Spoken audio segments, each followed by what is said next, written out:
As a young man, heard the sky's the limit. First thing first, I'ma break through the ceiling. One life jam, but it feels infinite. One life damn, then I better go get it. Start out the bed in my suede. This podcast is being brought to you by the Reyes Group at IA Private Wealth. That is made up of myself, John Reyes, a wealth advisor, and Jillian Seguin, an associate wealth advisor.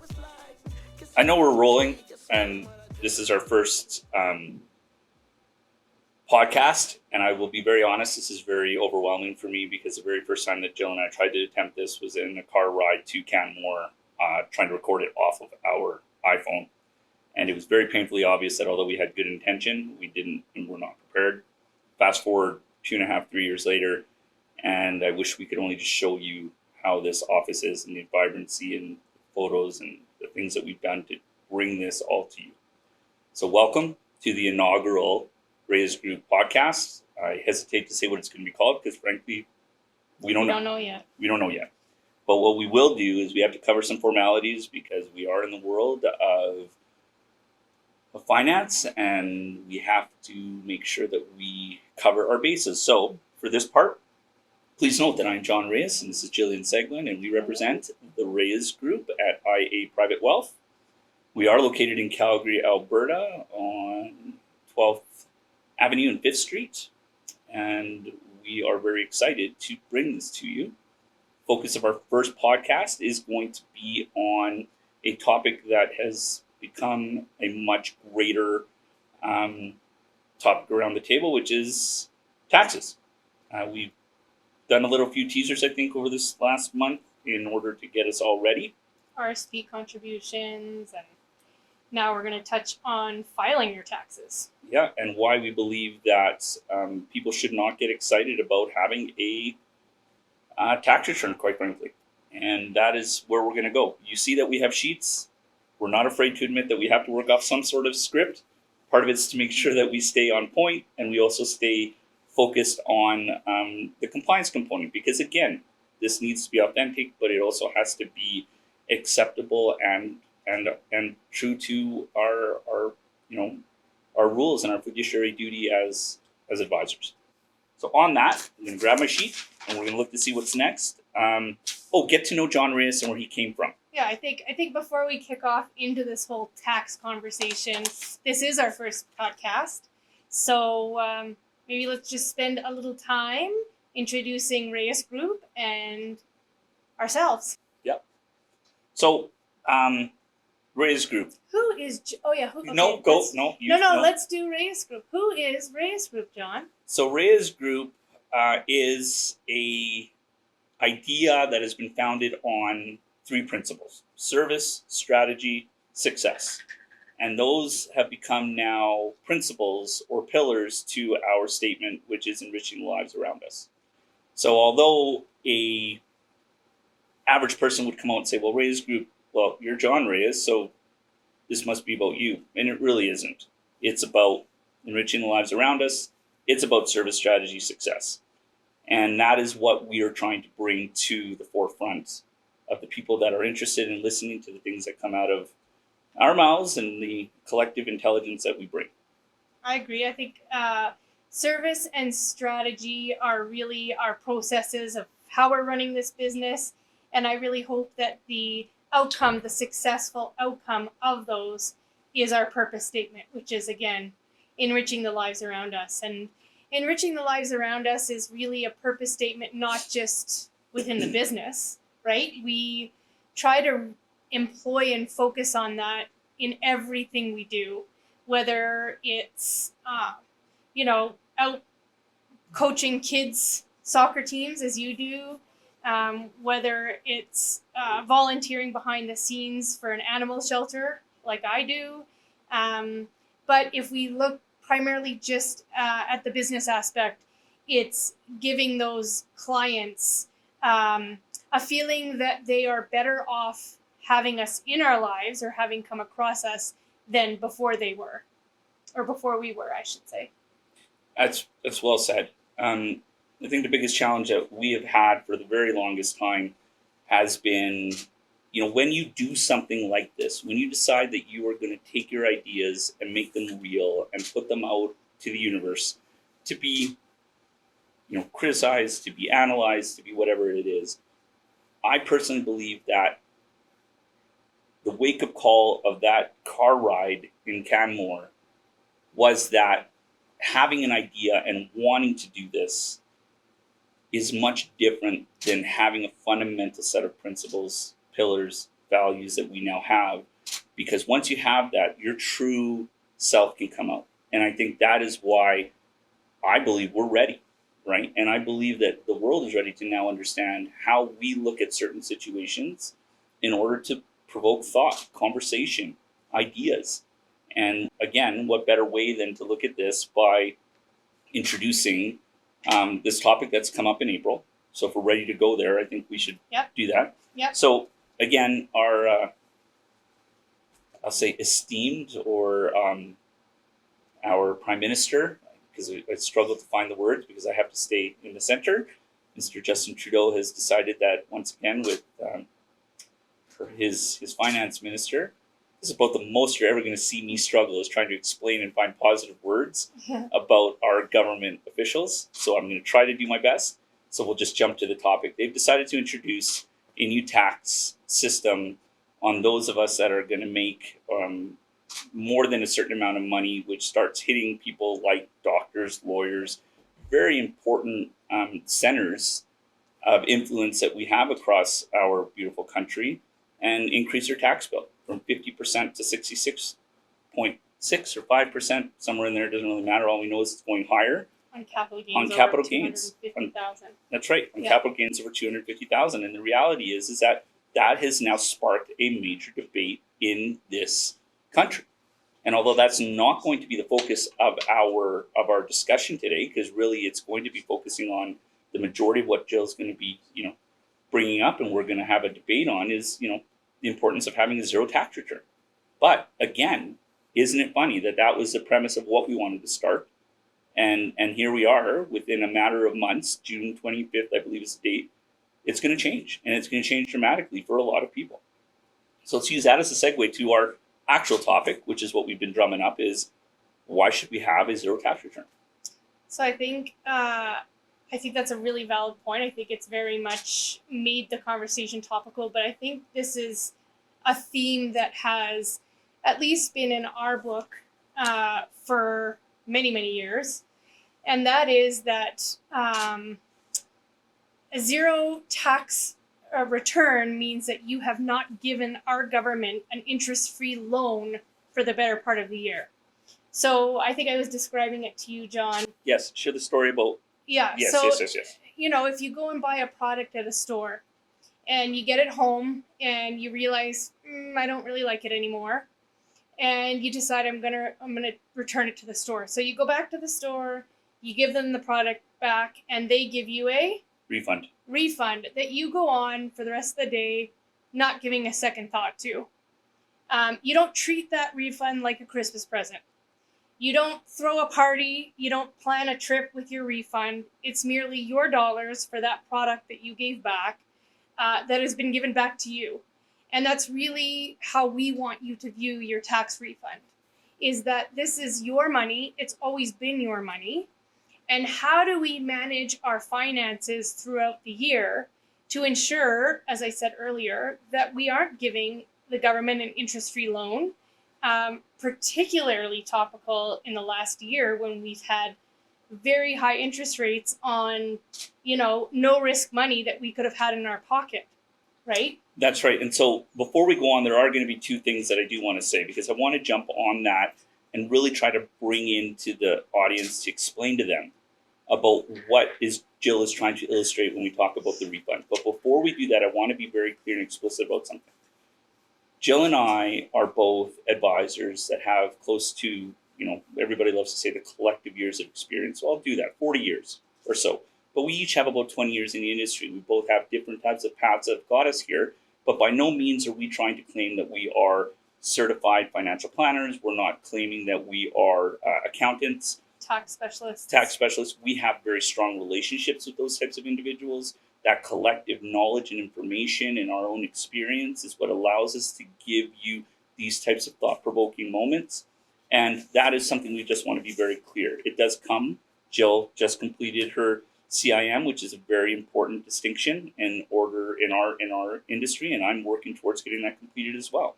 So again, I just want to make that distinction. There you go. Our compliance department and everybody else is going to be happy that we mentioned that. Our disclaimer. And our disclaimer. But now on to the other point. And this can't be sold enough. So I'm going to try again. The reason why we don't give it a second thought about the refund is because when we do a purchase on a Monday and we go home, and let's say it's a blouse or a shirt or a hat, you need about 48 hours. You figure out this isn't what it is. You go back to the store, you give them the product back, and they give you your money back. We don't give it a thought because it's 48 hours, maybe 3 days. But the reality is, if you think about your tax refund, or you think about the taxes that you give the government, you're giving it to them all year. All year.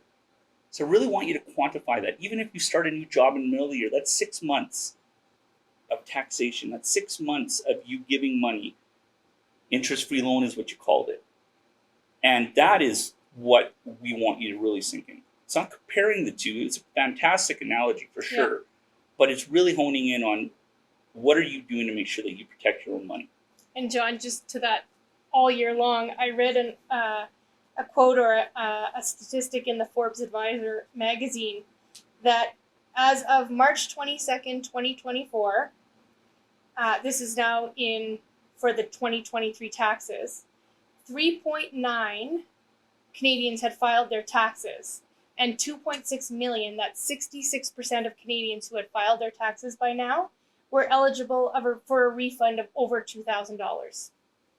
So just think about that in magnitude when we think about that interest-free loan that we've given the government. So when you're saying $2,000 on average per individual? On average per individual was eligible for a over $2,000 refund. Well, that's interesting. And I'm being, like, there's no scripts here. That's the first time I'm hearing that statistic. Yep. But I think what actually sticks out to me is that 66.6 or whatever percent of Canadians filed their taxes a month earlier. Yes, that too. Like, that for me is what sticks out as well. And again, I think it comes back to this conditioning that we've had as Canadians that we're racing to get our taxes in or figuring out what we're getting back. Yeah. And again, that is what's sparking me. If you're seeing animation in me, is because maybe it's I'm tired, maybe it's this many years of the government that we've got in place right now. I don't know what it is. But I'm starting to and wanting to fight for the ability to control more of our opportunity. We both employ people. We both are big contributors to the economy, and we want to ensure that we are spreading that type of positivity, not negativity. This is positivity and giving you confidence to ask the right questions. Ask the right questions to your accountants. Ask the right questions to your employers. Figure out what that is, yep. Right? I think, and also conditioning. Yeah. You know, we as individuals are conditioned to plow money into your RSP. That's the only way you can reduce your taxes, and everybody needs to contribute to their RSPs, regardless of their income, regardless of their financial position, regardless of their lifestyle situation, because that's what we're supposed to do as Canadians. And I think that that's where we come into play as advisors, is really what is the most beneficial saving strategy for you. I think, you know, you can go on to something like TurboTax, and we'll put these links in an attachment to this podcast, but you can go into TurboTax and you can do an illustration of, okay, here's my income level. If I make an RSP contribution of this amount, how does that impact my taxes or my refund? You know, that's one way that you can kind of mitigate those refunds and find a way to not have too big a tax bill.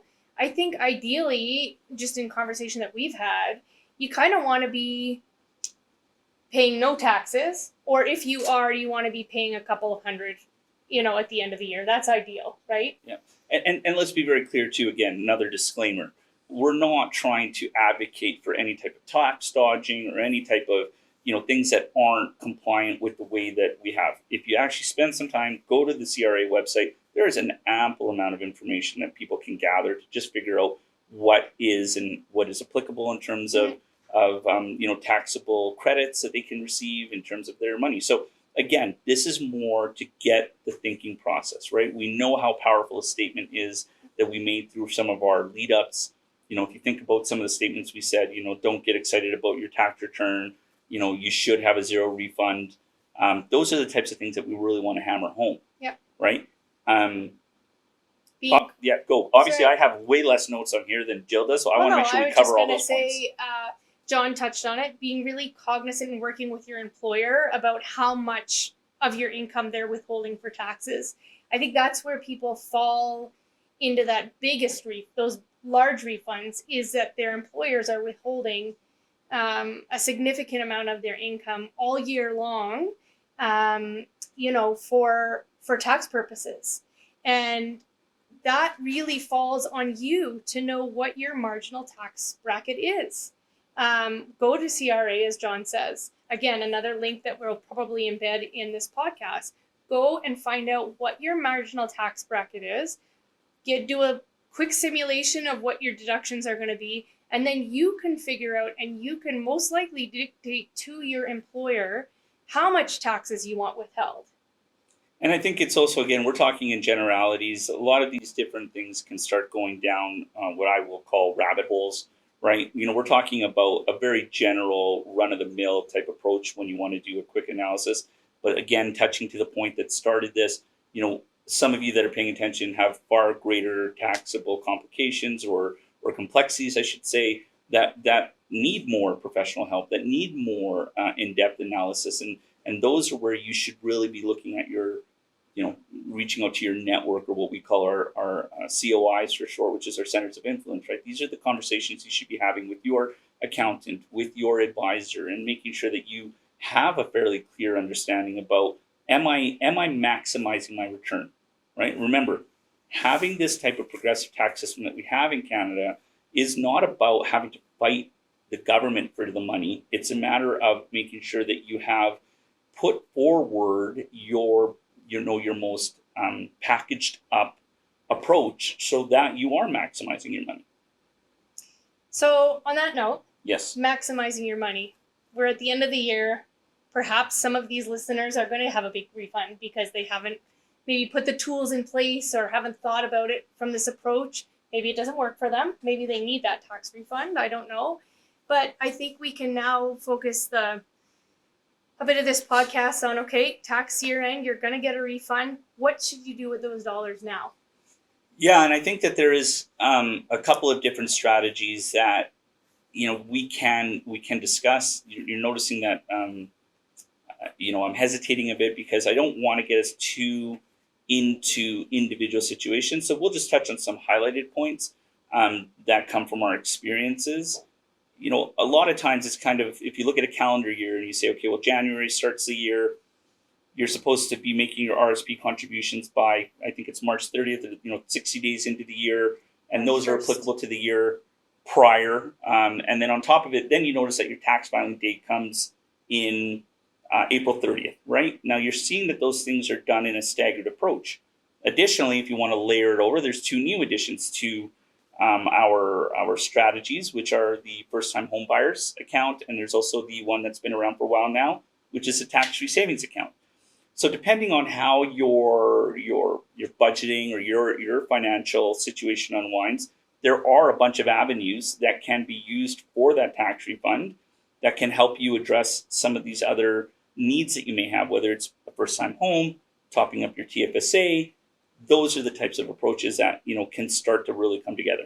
Yeah, I think when you think about that money that you've been paying to the government all year long, most likely for most Canadians, just because of the way that our debt levels are, and also the way that inflation has hit our pocketbook in the last year, it's probably been to the detriment of your saving strategy. Yep. For your financial goals, which is something that John and I work on extensively with clients, is putting in place, as we go back to that service strategy success, those saving strategies to make sure you're obtaining your financial goals. So if it is at the detriment of your saving strategies, that when you get that refund, Yep. you have to treat it like that. You can't go on a trip, or you shouldn't go on a trip. You shouldn't go and buy a new car or whatever. That's when you have to go back to your plan, your strategy in place, and say, do I need to top up my RESPs? Do I need to top up my RRSPs, TFSAs? Should I be paying down debt?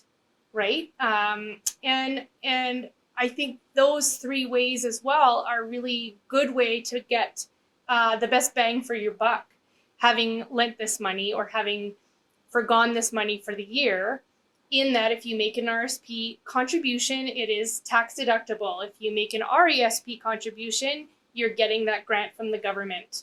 And if you're paying down your mortgage psychologically, it's probably making you sleep better at night. So there's a lot of benefits you can get from redeploying that money into that saving strategy. And I do appreciate what you're saying, Jill. I mean, obviously we've been working together for close to 12, 13 years. And I would never have wanted you to answer that any other way. But I do think that this is a good opportunity to also touch on, back to what it is that Jill and I collectively believe, right? Look, you have female presence, you have a male presence, you have a fairly deep experience between the two of us. We have a strong team that's made up of some really good people that are helping us support the business. But the big thing that I'm trying to get at is the relatability, right? The ability to finally be able to talk to somebody that you feel like you can have a discussion with, that is not going to be judging you, that is not going to be, wanting you to feel, shame. That's the last thing we would want. I recently had a conversation with a couple where, they were sitting on the couch that we're sitting on right now, and you could tell that this was a very difficult conversation. This is a couple that's been together for a very, very long time, and they've done their best for their children and to work as hard as they could. And what they now realize is, I'm sitting there across from them telling them, you need to do this and this and this. And every single thing that I was saying was valid. Every single thing that I was saying was legitimate. But you know what it was also telling them? That they couldn't go on that trip, that they couldn't go and do that other dinner. And that is when it hits me, because we're realists, right? In terms of, we got to be in touch with people. And so what I said was, look, I see that that's important. I know that that's what you want to do. So then let's figure out how we do that too. And that's going to be a very key difference about what you'll get from Jill and I, is there's going to be the hard tax of shouldn't have used that line because this is about tax, but the hard tax and hard rules about what you need to do. But we have to take into consideration the needs that you want and the wants that you want for us to be able to make sure that we can balance it. Yeah, we want you to enjoy life. Yeah. But in a, I guess, I don't want to say responsible. It's not responsible. No, it's responsible. And this is what makes us great. This is why you want this, right? You got the guy that's going to come in and say, yeah, just spend a little. And you got the one that says, no, you're not spending. And somewhere in the middle is the right answer. Yeah. So is there anything else that we want to make sure we cover up? Because again, we're hoping that this is going to stick. We're hoping that we're going to be able to do this quite often and come to you with a lot of different topics. Hopefully have some guest people that can help in. But I want to make sure that we cover this off, and we want to make sure that if there's anything else that you think is relevant. No, I think that this is a good short intro to our podcasts, and we hope that we've enriched your lives today just having this short listen. Yeah, and one of the other things that, this is going to go off script, and Jamie, who is our operations manager of our team, is probably going to lose his mind, is, we have ideas, but there's going to be a lot of stuff that perhaps is going to spark interest, spark something in you. So we'll figure out how we find a channel or an ability for you to be able to tell us what you're thinking, whether it's sending us a direct message on our LinkedIn account or sending us a direct message on our Instagram and giving us some ideas that you want us to bring to the table. And I promise you that if they're relevant and we feel that they're important, we're going to talk about them. I think it's called a hot take, John. I believe that's what it is, hot take. Hot take. Somebody told us that was a very important thing in the industry. That's right. Yeah, I think that's it. Hot take. Yeah, hot take. With a little more substance. Yes. Yeah, I'm not going to do it for this. Thanks. Thank you very much for joining us. We hope that you come and join us again. And thanks. Bye. Bye. As a young man, heard the sky's the limit. First thing first, I'ma break through the ceiling. One life jam, but it feels infinite. One life damn, then I better go get it. Start out the bed in my suede shoes. This information has been prepared by John Reyes, Wealth Advisor, and Jillian Seguin, Associate Wealth Advisor, who are part of Reyes Group at IA Private Wealth, and does not necessarily reflect the opinion of IA Private Wealth. The information contained in this podcast comes from sources we believe reliable, but we cannot guarantee its accuracy or reliability. The opinions expressed are based on an analysis and interpretation dating from the date of publication and are subject to change without notice. Furthermore, they do not constitute an offer or solicitation to buy or sell any of the securities mentioned. The information contained herein may not apply to all types of investors. IA Private Wealth Incorporated is a member of the Canadian Investor Protection Fund and the Investment Industry Regulatory Organization of Canada. IA Private Wealth is a trademark and a business name under which IA Private Wealth Inc. operates. The podcast is a general discussion of certain issues intended as a general information only and should not be relied upon as tax or legal advice. Please obtain professional advice in the context of your particular circumstance. Only products and services offered through IA Private Wealth Inc. are covered by the Canadian Investor Protection Fund. We talking about Mr. Dynamite. We're talking about the Godfather.